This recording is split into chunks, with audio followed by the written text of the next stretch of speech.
Ivory, some of your teammates have brought up, former teammates, kind of walking around on eggshells in the building. Did you feel that, and does it feel different today?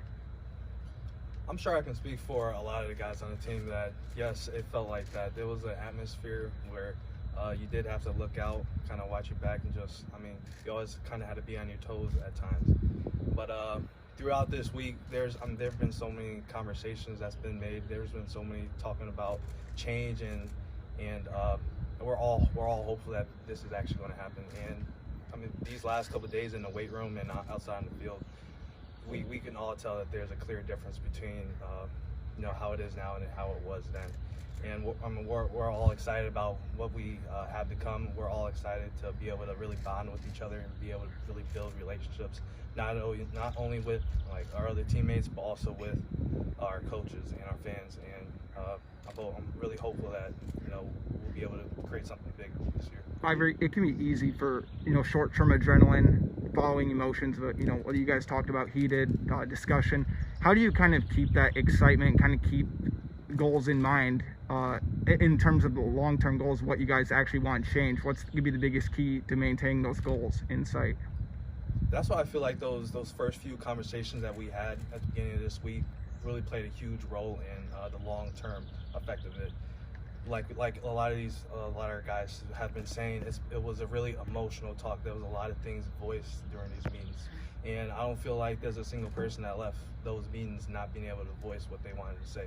And with everyone voicing their opinions and having their problems out there in the open, it actually allows like the staff and the players to be able to address those things. And it's not just going to be like a one-year thing with this group that we have here. We're going to make sure that we're able to get the next step of Hawkeyes, be able to see that this place has changed. We're going to make sure that we're able to voice to, you know, the alums that this place has also changed. I mean, there's not a single person that will tell you that, I mean, Hawkeye football is perfect. And while we're still not perfect now, we're just trying to get one step closer to being able to really get to that point. What have your interactions been like with Raymond Braithwaite? What's his style like? And you mentioned that everybody's kind of feeling better, at least the last couple of days in the strength room. How has he helped shape that?